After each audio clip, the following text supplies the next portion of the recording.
Good morning, everybody. It is so good to see you virtually through the lens. I can see your smiling, happy faces, and I am just as excited and thrilled as you are to have another time to be together and to hear what another master artist has to say and see how they work. And I just saw a comment that got me all fired up too, because I saw, let me just go back just a second here.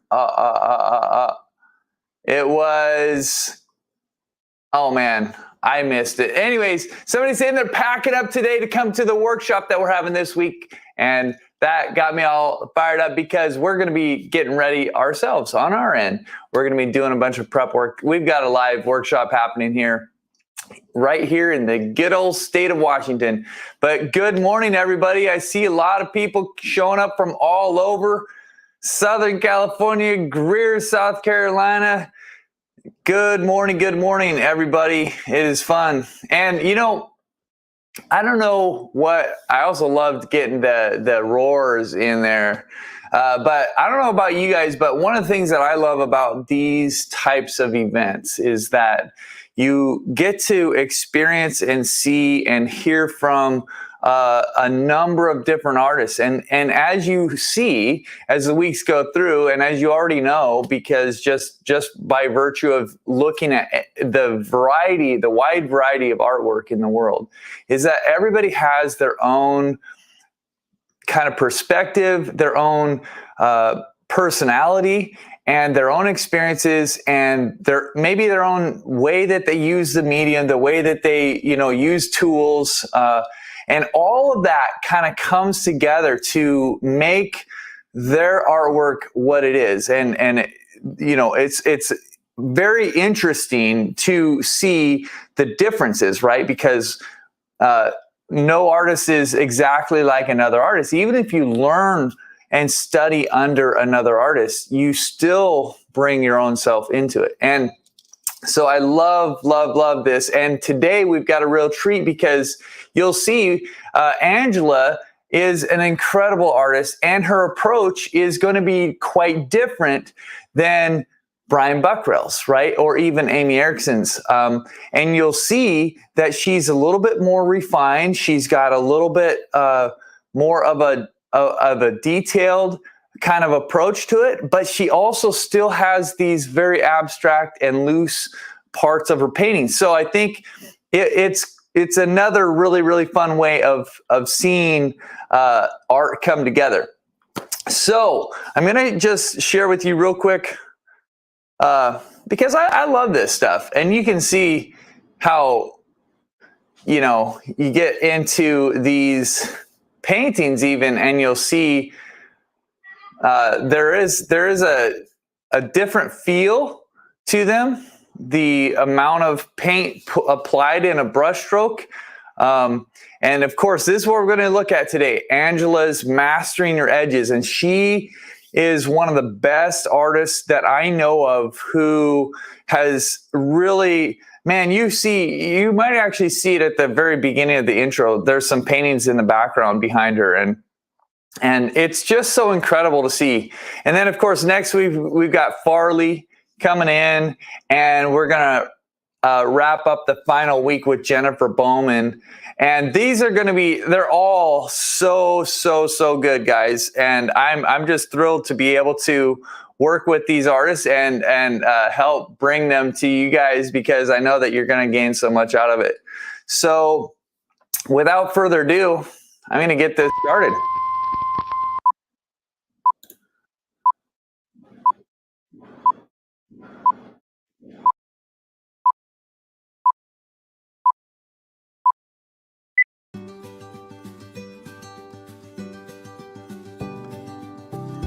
Hi, I'm Angela Bandurka, and I live just outside of Seattle in Linwood, Washington. I'm here to show you my methods for using acrylic paint with soft and hard edges to help create a focal point, the main place you want your eye to go in a painting. In the demo that I'm doing of a rose, I take a background first and paint it really soft and fuzzy and kind of abstracted, and then paint the rose on top of it using some harder edges. And when I talk soft edge and hard edges, I'm talking about soft, blurry edges that kind of push to the background, and really sharp, crisp edges with lots of contrast where you really see things come together, and that's where your eye will go first. It's about having fun and playing. Every time you paint, you might do something you don't love. That's okay. You'll learn something from it. And then the next time, keep in the back of your mind the things that you did love. Easier said than done, but just have fun with it. And I hope you enjoy this demo.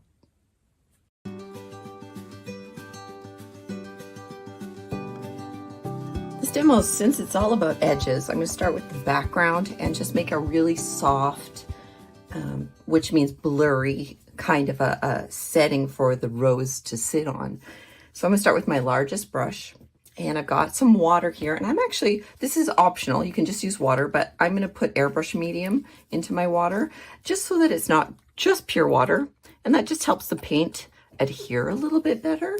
If you know the chemical properties of acrylic paint, it's a polymer, and just having some of that airbrush medium in there just helps it a little bit more. So I'm just going to wet my brush with this, make sure it's all mixed in there really well.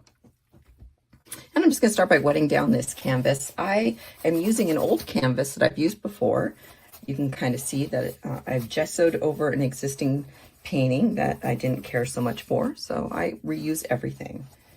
I just gessoed right over that old painting, gives it a little texture. So I'm just going to dampen this surface first with this mix of water and airbrush medium, or just water. And it's not standing water, so it's not a pooled water surface. I'm going to kind of move it so you can see a little bit of reflection. It's very damp, but it's not like it's going to run off the canvas. So now looking at my background, it's got a lot of browns and blues and greens. So I'm just going to start by kind of going in and just going to create some abstracted, maybe some grayish tones with the brown and the blue mixed together. Maybe I'll add a little bit of some orangey tones, as if there's like maybe another flower or two hidden in that background. Maybe some solid red. When your background is really soft like this, even if it's dark, it just kind of fades away a little bit. I'm going to mix some yellow and blue together to make some green, and I'm just going to dull it down with some brown. And add a bunch of greens in here too. So everything will dry a little bit lighter because it's translucent, so it's going to be very lighter when it dries because it will show through some of that gesso. And get some more of my green, maybe a little bit darker, adding more blue and brown to it. I'm just gonna really just play. It doesn't really matter what I'm doing or where.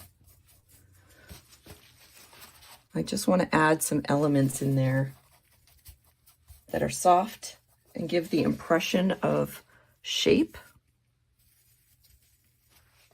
while keeping those edges nice and soft by using this mix of water and airbrush medium together. Whenever I add less water, you can see the color gets a lot darker, the value gets a lot darker. And so every now and then I'll just add a few little dots of darker color with less water and airbrush medium.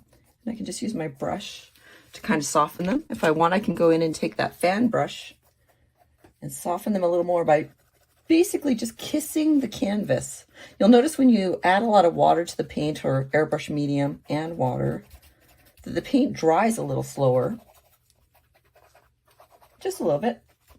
So it gives you more time to go in and kind of get this sort of a soft background going. Maybe just blur these edges. And when we're talking about edges, we're just saying whether the colors are sharp and crisp or whether they're fuzzy. And in this background, I just want really soft, fuzzy edges. So this fan brush, just kissing the canvas to go in. And I'm really just playing with color right now. I'm not worried about perfection. At this point now, I'm using less of the water and airbrush medium and just more color. Wipe off my brush and get more of my green mixed with a little brown. Just a tiny touch of my airbrush medium and just kind of go in where I see some of those leaves and just start to kind of maybe give the hint of the leaf shapes. Though this is still, like I said, really loose. And this filbert brush, because it's rounded, a lot of these shapes that I put in here already feel like they have an organic nature to them. They're rounded. They're not super like hard edged and blunted off in a rectangle format like it would be if I used a square brush. That's why I like that filbert brush. It gives me those rounded edges. Let's soften those up a little bit. And I just want to just play with it a little bit. I'm going to add some kind of pinky tones. So I'm just going to add a little bit of white to some of my red. Just in places here to add a little bit of a brighter element. Again, this is just going to be like flowers that are poking out here in the background. And again, I can just soften them up as much or as little as I want with this fan brush. Just wipe it off with your paper towel every so often.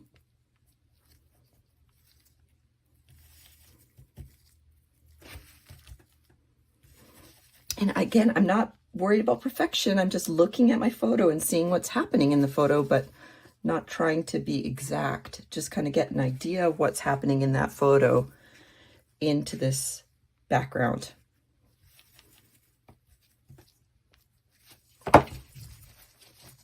Really, again, no definition, just blobs and dabs, and then softer edges. In that dark bottom corner, I want to keep that in there. So lots of brown and blue, because this rose is really going to be set off by that dark value. So while this is all still wet, I'm not using as much water, and I can just go in and add some of that darker value. The more blue I add, I find the darker that it will get. So I'm just going to put some of that dark in there. Maybe the hint of what will be that branch eventually. And doing it while it's wet like this, on top of the wet stuff here, it'll really pop out later, but at the same time won't be too defined. So it still stays kind of in the background then.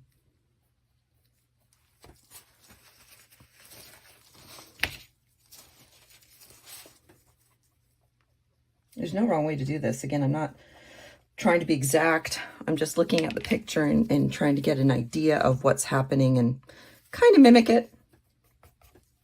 The great thing about acrylic is it's opaque. I can always paint over it if I don't like what I do.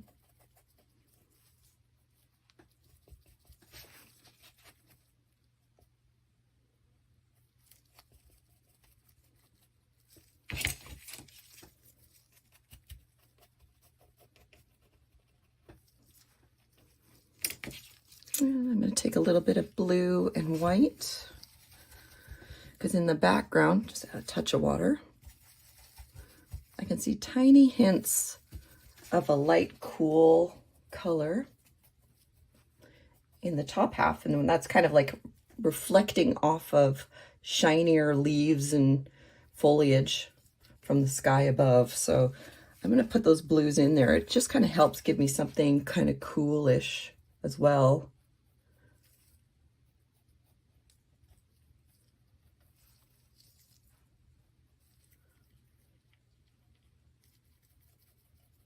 Again, just keeping it nice and soft so it's not too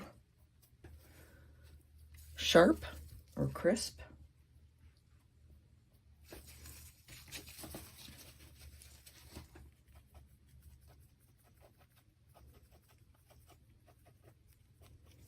It almost becomes like an abstract painting right now that I'm working on. That will later become my flower.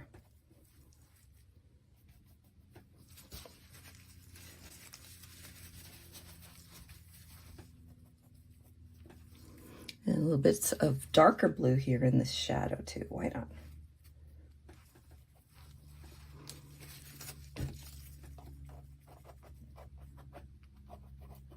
Now I have a limited amount of time to kind of blur things. Once the paint starts drying, if I go over this too much, I'll start to carve down to the canvas. So I've just got to kind of work while it's wet and then let it be. So pretty soon here, I'm going to finish up and just let it dry next.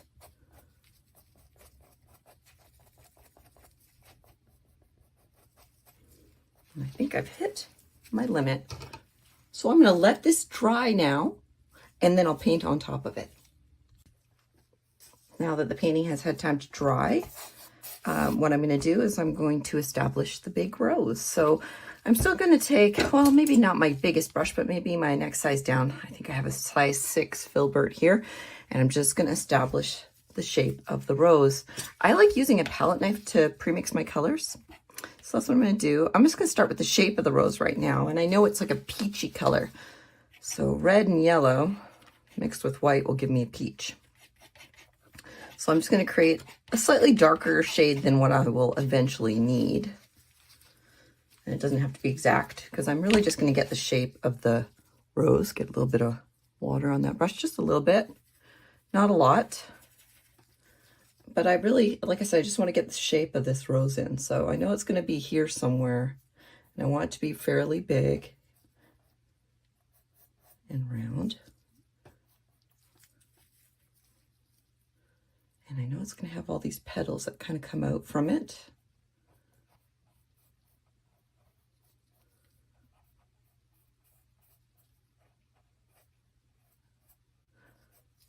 So right now what I'm going to do is I'm just going to fill in the main shape of the rose. There's all these big petals below that are going to be pink, but I'm just going to really get the center point in. This is kind of like color blocking right now, really, just to really establish it and make sure that I like where the positioning is and everything like that. Okay. So now that I've got where the rose is going to go, I'm going to do everything around it. And that way I don't have to worry about wrecking all the hard work I'm going to put into the rose. So I'm really going to focus on those leaves and such. Again, I don't want them to be too sharp edged, and I want them to be green. So they're going to be yellow and blue, make green, obviously. And they don't have to be exactly like in the photo, but if I want to get something close, what I do is I scoop up what I've got and hold it over my photo to kind of see, is it close to what I need? And then adjust, lightening, darkening, adding some brown to dull it down a little bit. I'm just going to add a tiny hint of brown here for now.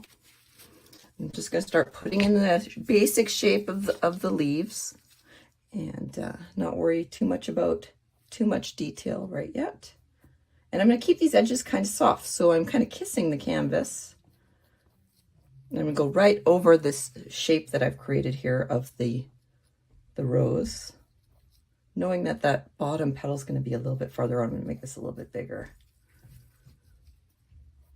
And, you know, the one thing about painting, you don't have to be precise if you want it to be a little looser. You can just kind of let things be a little bit imperfect. It is, after all, painting.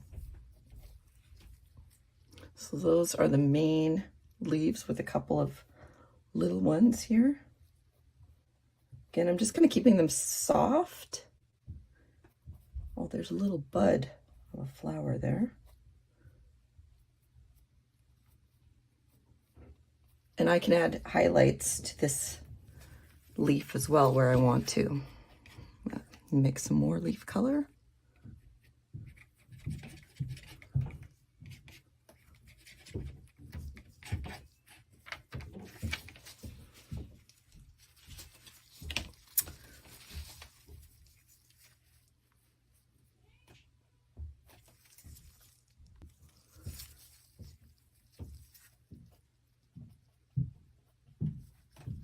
I'm still just kind of keeping things, like I said, really soft as I go along, because I don't want to detract too much from the rose itself. The rose is really going to be my focal point, and everything else is kind of in the background. But as I get closer to the flower, the colors will get a little bit sharper. So by laying in these flowers and petals, I'm just kind of giving myself this road map for where everything will go.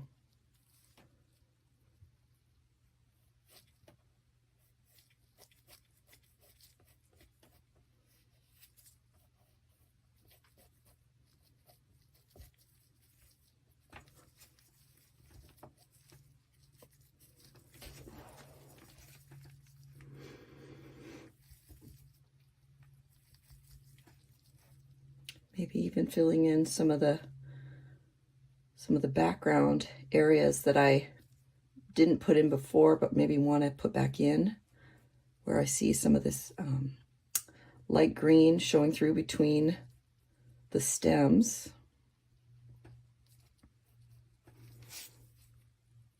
I'm just painting negative space around where those light areas would be and just letting it be just imperfect.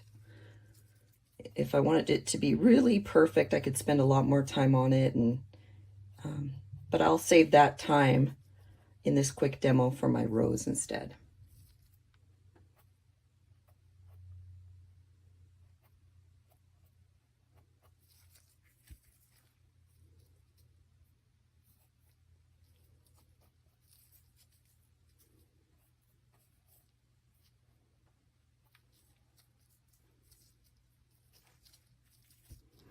I'm going to add some of this orange to my green.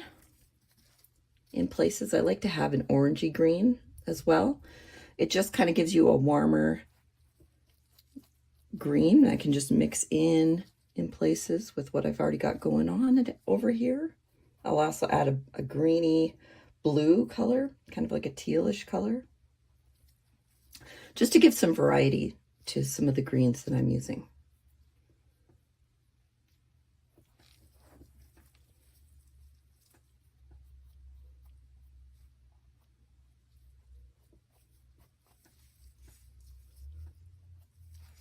Okay, now I'm going to add more blue to my green.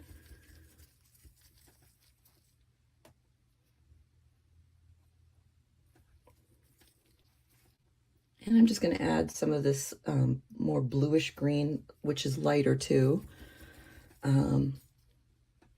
Just to give, like I said, that variety of greens. I find that with greens, having a large variety of shades of green, some more bluish and some more minty colored, just reads a little bit more plausible.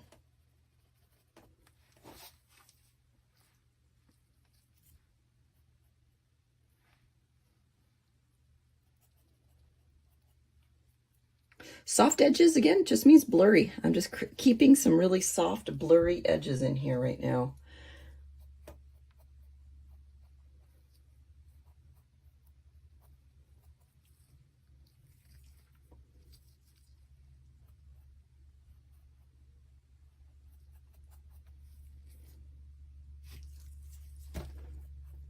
And if I need to get darker in places, I will. But for now, just making it seem like there's a lot of stuff going on in terms of leaves. And now I want to get some really light kind of orangey leaves for some of those leaves that are maybe a little bit more see-through. And when you see through them, since the sun is really high in the sky and everything's really cool in highlight, I'm keeping these shadows kind of warmer because the light is kind of bouncing around off of each leaf and each flower within that shadowed area. That's why those areas seem a little bit warmer, while you're seeing some of that orangey green as well as this minty green, which is where the light is bouncing off from the sky.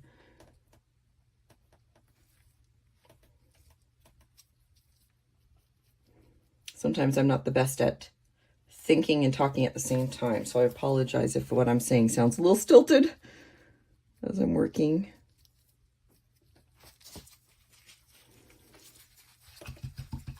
I'm really just looking at my photo, squinting my eyes to determine what I need where, and then painting it in. want to create some of those darker parts of some of those leaves now as well. So I've just mixed my brown and my blue with a little bit of yellow, pardon me, for some of those really dark leaves or dark area of the leaves. Again, still keeping things soft because this is not my focal point. So like nice soft flicking motions with my hands.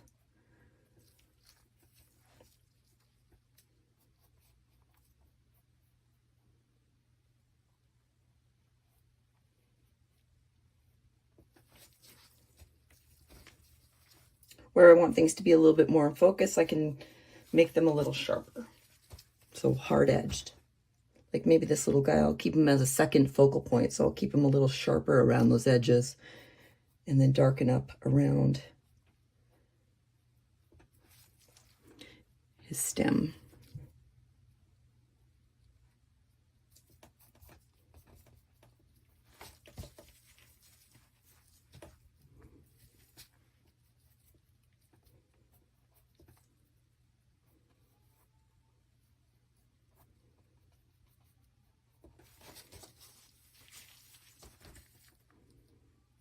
I apologize if you can hear my animals in the background. I have 2 cats and a dog, and every time I want to make a video is when they start making themselves known.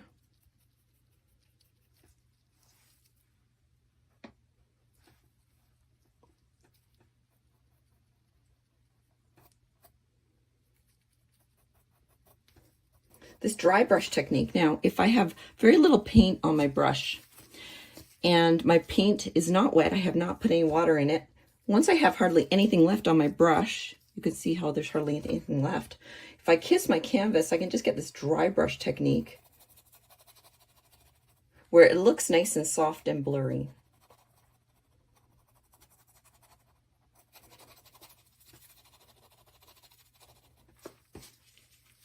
So that way I can still create some darker areas where I want, but they don't have to be super dark, and this background still shows through with them.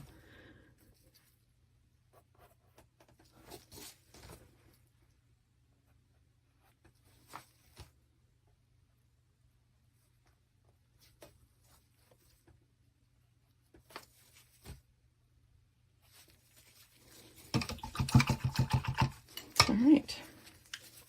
I want to get one more dark leaf in there. Right, kind of in this area. And keep a nice soft edge on that sucker. Oh, maybe I'll do another one down here too.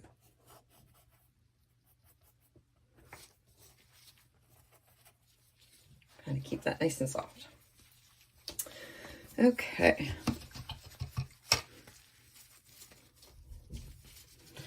Now that I've got some of that filled in there, I might just go in and add a couple more bluish highlights. Again, lots of blue, a little bit of white, maybe a tiny bit of brown so it's not too blue. Let's see if my color's right. I just held it up to my photo and it looks pretty bright. Just gonna brighten up a couple of these highlights. Make them really light up here.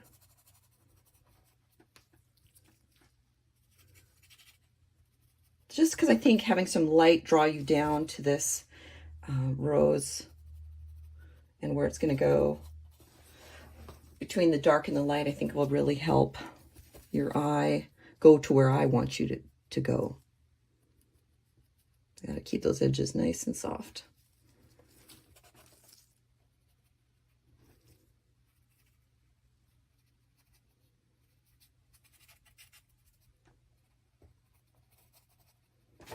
If I need to dry that brush off, I will. If it's still too wet, so I can dry brush it and just kind of keep it nice and soft.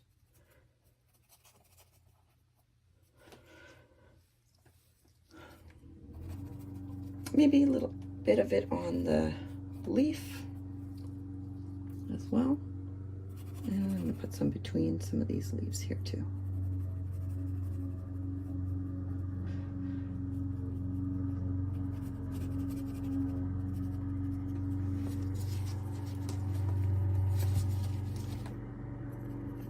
Now that the weather's getting nicer, it's lawn mowing season, so before you heard my animals, you might now hear my husband out there mowing the lawn. While I'm in here painting and having fun, I have to say he's out there doing hard work. Okay. Now those could be flowers or highlights or whatever, but I just kind of like that the contrast of them against some of these warm colors that I've got going on in here already. So that's why I'm kind of making sure I have lots of that in there. Now I have a nice mix of warm and cool. Now I'm going to go into my flower and I'm going to establish some of these outer leaves first and kind of move my way inward a little bit. I really should use my palette knife to mix some of this color. So that outer leaf, it's pretty dark in the shadow. I'm just going to use some red with some brown mixed in and kind of establish it. So that outer leaf first. And I'm not adding any water to this. I'm just going straight with color. And I'm going to keep it a little soft on those outside edges still. I want to keep this, you know, most vibrant, sharpest edges for the center of the flower, which is really where the focal point will be. I'm going to get a little bit darker shade here, some of that red that's left on my brush with some of that blackish tone, and just go into this intersection of this dark leaf and just kind of add that darker bit in there, wet into wet. So while that red was still wet, I could add some of that darker and just blend it in together. Now, for the next big leaf on the left, I'm just going to add some white to that red. These outer leaves are pinker than the inner leaves are, so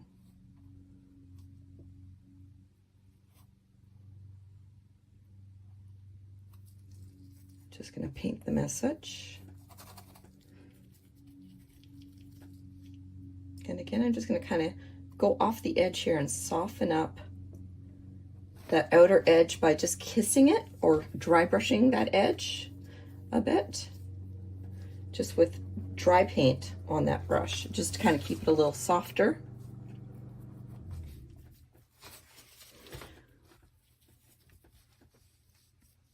I'm going to do the next set of leaves here.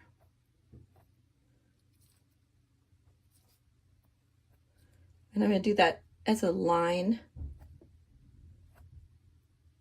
or two. And you don't want to blend too much because then you start to lose the definition between petals. So I'm just going to kind of go in there and just kind of soften up the corner of it and then let it be over any of the leaves that are, or petals, pardon me, that are a little translucent. I'll go over again and just kind of add another coat. Now there's highlight on this bottom leaf. I want to keep the dark because that's what's separating these petals here. And I'm just going to softly with the dry brush kind of lighten up the outer edge of that petal and extend it out a little bit more. So just kind of, again, kissing the edge of the canvas. I can add more white where I want those petals to be lighter. And again, I'm not adding any water. I'm just using paint and just letting it be a little soft, kind of kissing it in there.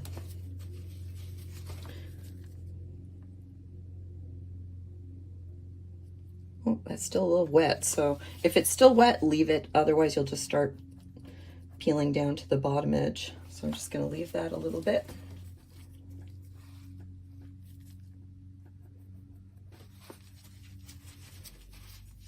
So again, you need that contrast of dark to light. That's what gives you the difference between the petals.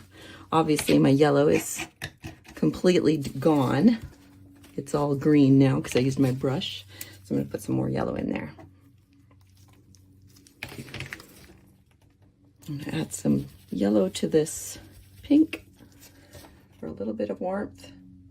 Just add, again, just kind of dry brushing some orange into the center part of that outside petal there. Maybe a little bit of over here too. Okay. Now, before I move on too far, I'm going to take that orange and I'm going to add more red. And I'm going to try and figure out where roughly I want the center of my flower to be, where it's really going to be warm and vibrant. And I'm just going to paint that in. And anywhere else also that I want some really nice definition between the petals, I'm just going to start painting those in now with a really nice warm red with a little bit of yellow mixed in, just to kind of give me those dark areas so that I know where I'm going to paint around and have the lighter values.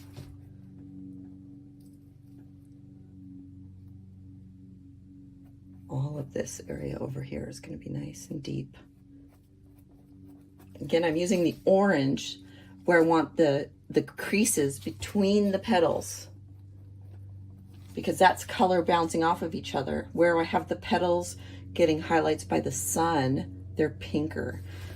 And that's why I'm going in there and making these petals so orangey in places and pinker in others. It's where a petal is kind of folding in on itself. I'm just going to let it be more orangey.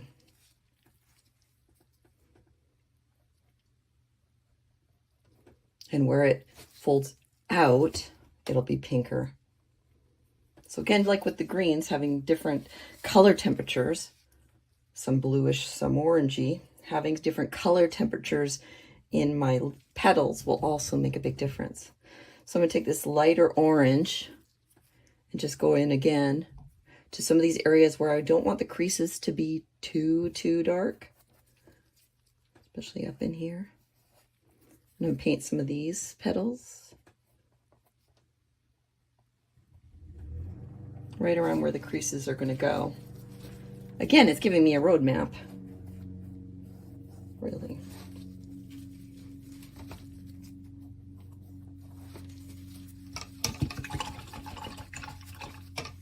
And even just with what I've got here, you can start to see what it's going to be. You get the idea anyway. I'll put some of that orange down here. See how I'm carving through? You see that green showing through there? It was too wet. I've got to let that dry a smidge. So let's let this dry quickly. It only takes like 5-10 minutes, and then I'll start layering color on top of it. But while I'm waiting for that to dry, I can start maybe fleshing out another flower down in the background.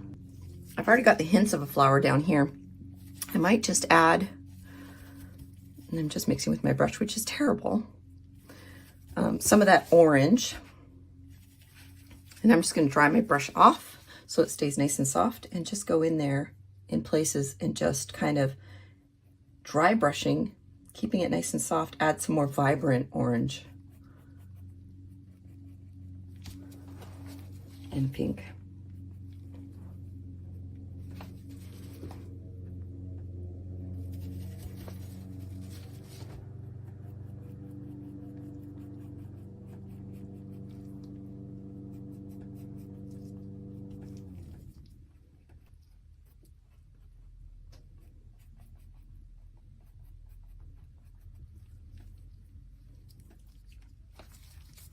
I just want to give that idea that there's something going on in there without being too precious to it, because I don't want to detract from what's happening over here.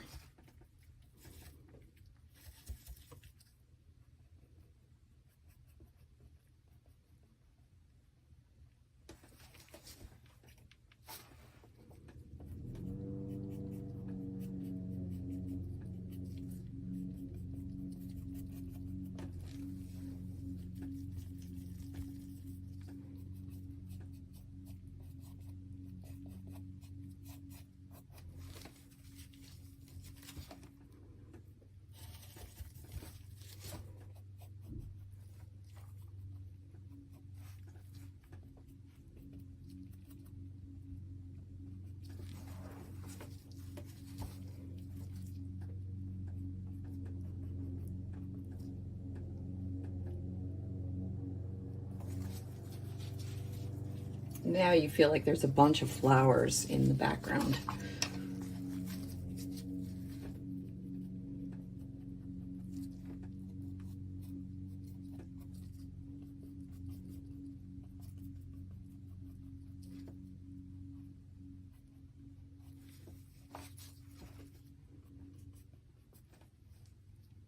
And it's not even really like what's in the photo. It's inspired by the photo. The photo is my inspiration, but it doesn't have to be exact. And that's a freedom by not having to be exact. Okay, let's try this rose again and see if we're a little drier. There we go. Now I can cover it up.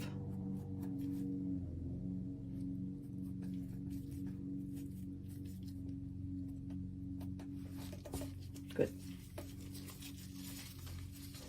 Okay, now that I've got the basic petals, I'm going to move down to my size 2 filbert and keep working.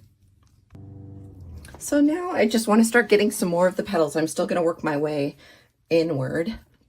So more of these petals are going to get yellowy pink. So there's going to be more yellow, less red, quite a bit more white. So I'm really going to get some of that peach coming in more and more.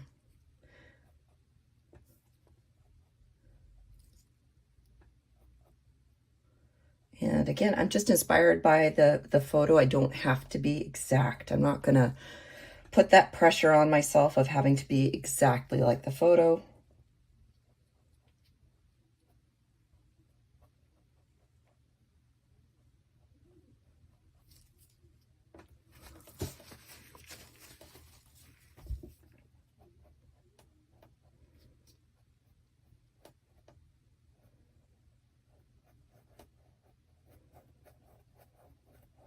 And I like to maybe paint in some of my petals and then get lighter and lighter as I go along. So I can change up the color as needed by just adding, I'm just going to create this mother color and then continually change it as I need to, bit by bit, especially as I dry brush a little bit to lighten up some of these areas. I'm not worried about perfection, obviously.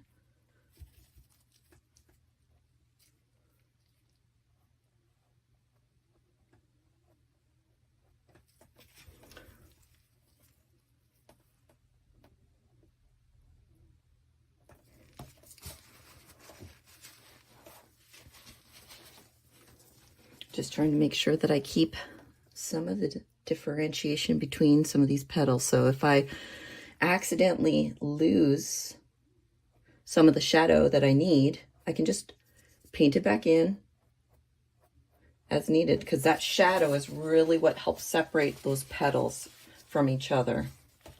It's really necessary to keep the differentiation between petals.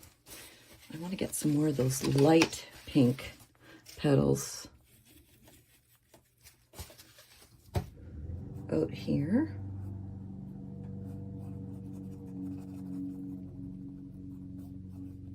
It's going to be quite a bit lighter than this, but I'm just going to establish some of them.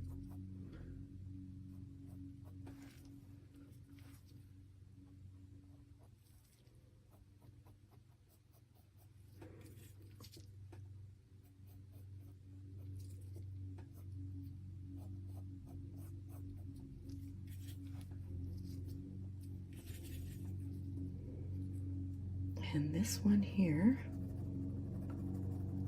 is going to kind of come out and around.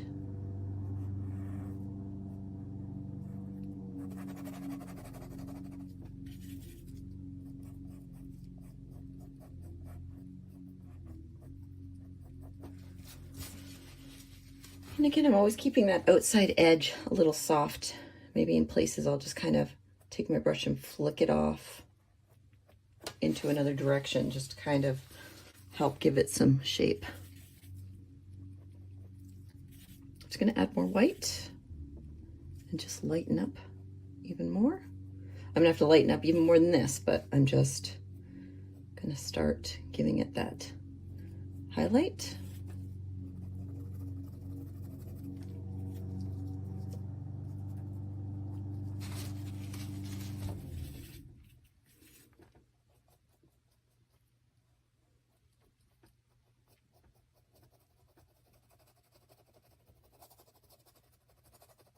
Softening up that outside edge there a bit more.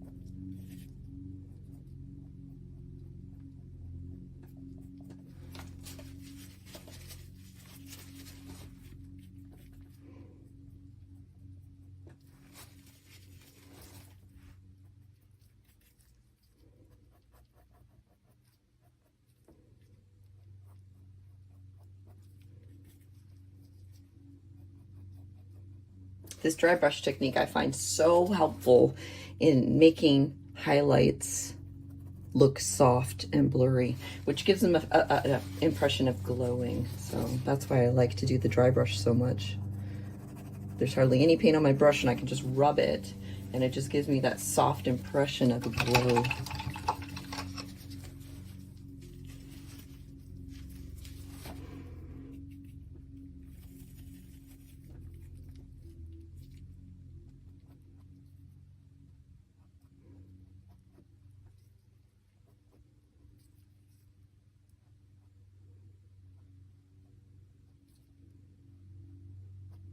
Now, soft edges are really important in the center here. There are going to be some hard edges too, but to start, I just want some soft edges to give that transition between light and shadow.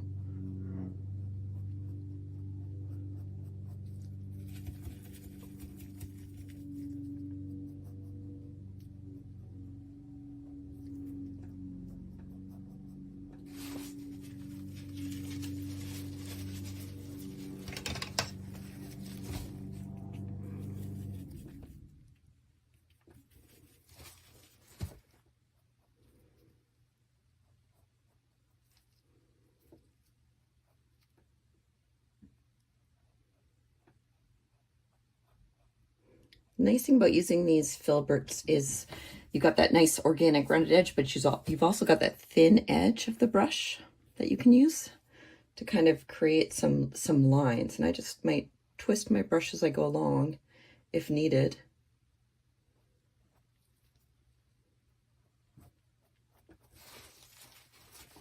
To give myself a larger brush mark or a smaller brush mark, depending on what it is I'm looking for in that moment.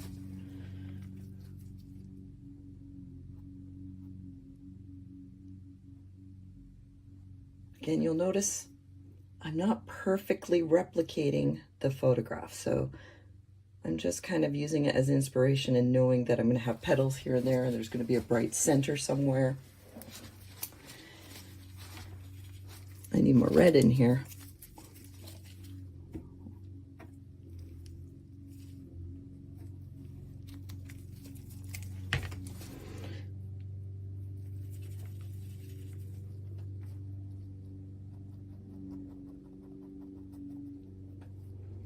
So I can add little hits of orange here and there on top of some of those pinker petals. Really helps bring them all together.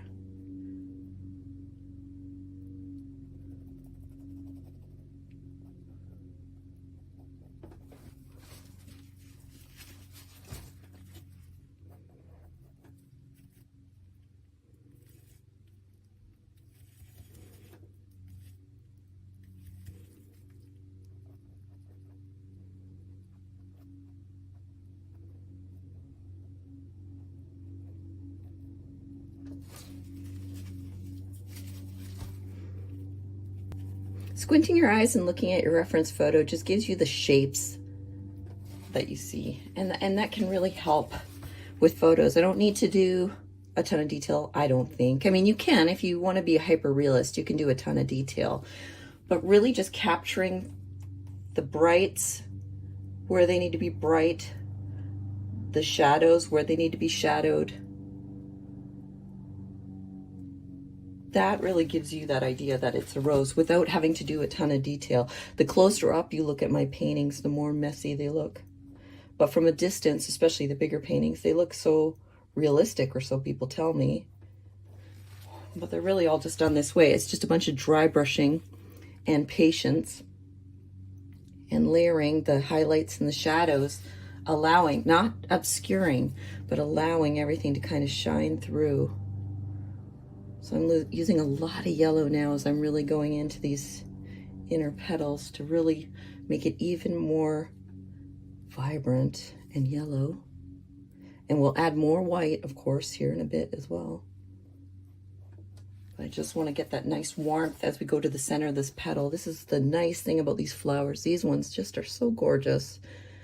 These mixes of pinks and peaches.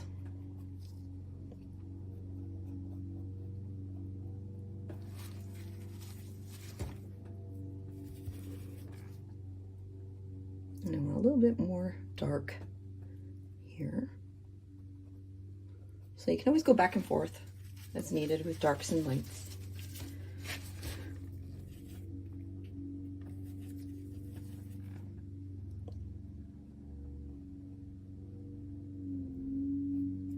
Now, as I continue to work and get lighter and brighter, I'm going to start scooping up paint, getting thicker with the paint, letting it just sit. I'm going to create a big batch, scoop it up, plop it down, and just kind of leave it. I don't want to mess around with it too much because then I start carving into it, because the thicker the paint is on that canvas, the longer it's going to take to dry. So I can put a big gob and then just kind of soften around the edges, but I don't want to disturb the gob. Just let it be. And that really helps that that highlight just kind of sizzle.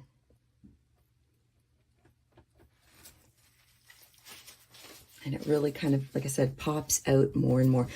You can go as detailed as you want. You can continue working this. This is basically how I create any scene. Doesn't matter what I'm painting, any scene. I do it this way, starting with that background if I want it to be really soft edged, and, you know, work a little bit wet into wet and just kind of soften up edges where needed. Relying more and more on dry brushing as I continue through the painting, scooping up big, thick gobs of the highlight wherever it's got to be, and then just letting it go, kind of just using that soft dry brush around it if I need to soften up that big gob, but let that big gob be so that it really can be nice and vibrant. The very last color I would be using, very last, would be white or almost white. And I would save the white or almost white. Like in this case, I'm going to use a very pale almost white. And this is really going to be saved for the focal point, the center of this flower. And I'm going to scoop it up here and just do little bits here and there to kind of draw your eye towards that center, so your eye really comes in. And again, it's that variety of values, the darks versus the lights, that really draw you in and give you this sense of luminosity within the painting. And edges are so important also to helping really separate areas from each other. And it's one of the biggest things in painting flowers that people struggle with the most. Just make sure you keep those darks between the petals, because that's what really helps pop them out. Otherwise you lose them. So just play around with edges and have fun with it.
One of the very last brushes I save for my work is this script liner. I use it to sign my work, but also if I want to have any really like fine lines, like maybe in and around this center point, maybe I'll pay a little bit more attention in here just to really hone in on what's happening here and give it a little bit more crispness, a little more definition. And that's what I'll use this brush for. The paint has to flow a little bit more smoothly to use it. So you really have to kind of get it a little bit wetter. This is where that mix of water and airbrush medium also can come in handy, or just use water.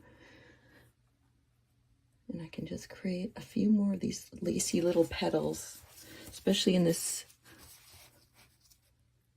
top area of this rose. Giving that idea of all this complexity of petals getting more compact as it gets towards the center. Oh, you know what? I forgot.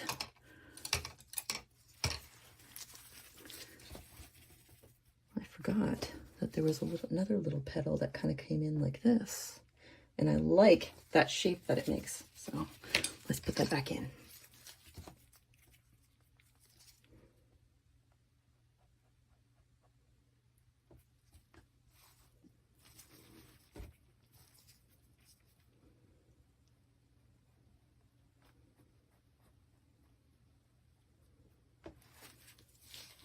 So it gives me just a little bit more of a fine line in a few places where I really want it to be quite detailed, or really thin, really scallopy, like you would see, especially on some of these really gorgeous English country roses.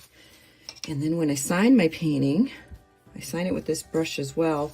And I really have to think of it like calligraphy. I pull my paint down as I sign. It's a little lighter.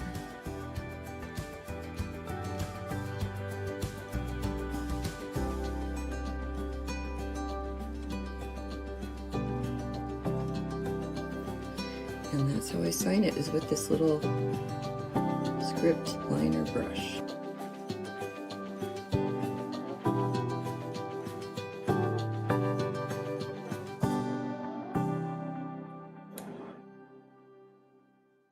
Okay. Wow, guys, wasn't that amazing? I know, I think that every time you see somebody do something, you know, different artists appeal to some of us more than others. And so hopefully you learn something that will inspire you and help you no matter what your preferred style is. But isn't Angela just incredible? And I was, man, I can't remember, Johnny, you said something like, is this sped up? Because her hand's going so fast in there, isn't it? I mean, it's like, she's just like moving.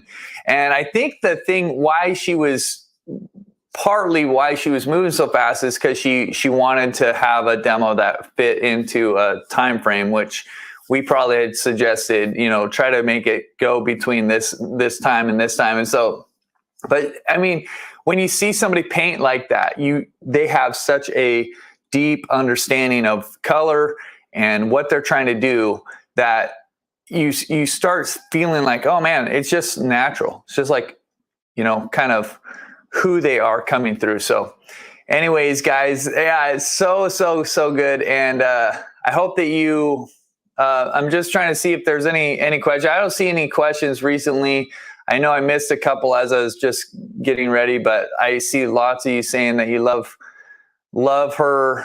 And now maybe even new fans, some of you didn't know anything about her or anything, but she's a great artist. She lives pretty locally to me, like north of Seattle here. And so we are in a gallery together, and her husband's an artist. And some people were commenting on if he mows the lawn for her. Actually, he's an incredible artist too. He paints in watercolor. Ron Stock is his name. And so they're kind of like a dynamic duo together, both of them just being incredibly good, gifted artists and teachers. So Angela's amazing. You can go to her site, check her out, Angela Bandurka, and she has paintings that she does in acrylics that I think, oh my goodness, like this is really, really next level artwork here. So good. You guys have a wonderful Saturday. Know that you are loved and believed in, and we will see you next week when we bring barley to the table. It's going to be so good. Again, it's awesome. So have a wonderful weekend, and we'll see you next